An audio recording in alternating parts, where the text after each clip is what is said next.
As you know, I killed a bird this morning. Oh. I know, and I'm so devastated. I still haven't buried the baby. I brought the baby back and showed Colleen. Colleen's a vegan, and not for, even though the byproduct for her is health, the reason why she's a vegan is her absolute adoration and worshipping of animals, that she actually sees all animals as she would see a human being completely. Yeah. Yeah, absolutely. And as I was saying to you, when you had the beautiful bird cradled in some tissue paper this morning, like there's absolutely a personal message in that for you. And when you asked if I'd help bury, I said, well, I think it needs to be a sacred process for you so that you can get the full essence of why that bird gave its life for you. There's definitely a deep, conscious reason for it. Birds don't just suicide. It had a choice to.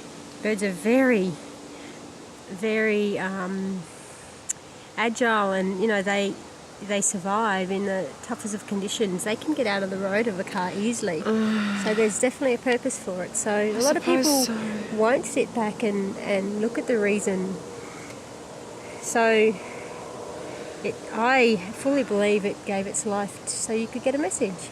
And the message is to be more mindful, because I actually admitted to Colleen before that yesterday I went to pick up Bunny from the vet. The Google Maps wasn't working, so I took the wrong turn off.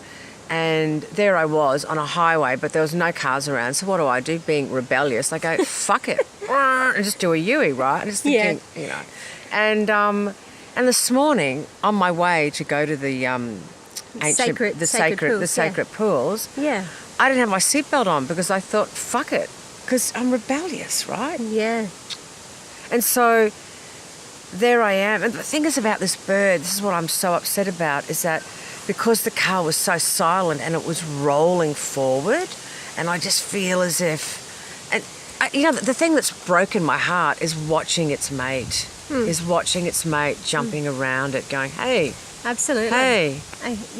That loss that you see the animal kingdom, like there's partnerships in the animal kingdom the same as there's human partnerships, and they suffer the loss like we suffer the loss if someone who we love is to pass. So you got to experience that and got to view that, and whilst you understand it, to see it in its true form, just like that, it's so tugs at your heartstrings. Well, the fact that I was witnessing them laughing and having a lovely time before I took one of them out, like I witnessed it. It wasn't like, oh my God, I didn't see this. I actually saw them playing, thought that's gorgeous, looked to the side, trying to figure out, what I was doing, rolling the car forward, and it just occurred to me. I went forward, turned around, looked back, and just went, oh my God. But also because of the work that I now do, which is one of the gifts I've received from my MS journey, is that I do quantum healing and I do past life regression, and there's people who I've had regressed who have been birds. And, a bird's life, generally compared to ours, is very short-lived. And when their soul's ready to pass over, they'll often seek out a gentle being to do that. So that was what I would call a gentle way for that little bird to pass over. And wow. And so it's perhaps served its purpose, its sole purpose, right here, right now, and it's ready to jump onto bigger and better things. So you facilitated that process. That's the other way to look at it. Okay, well, I'm going to go and bury the baby, and I want to come back and talk to Colleen a bit more about her veganism and how it changed her life from having MS, and and what her gift's been. Huh? Maybe you could actually bury. It's just come to my mind. You could bury that little bird.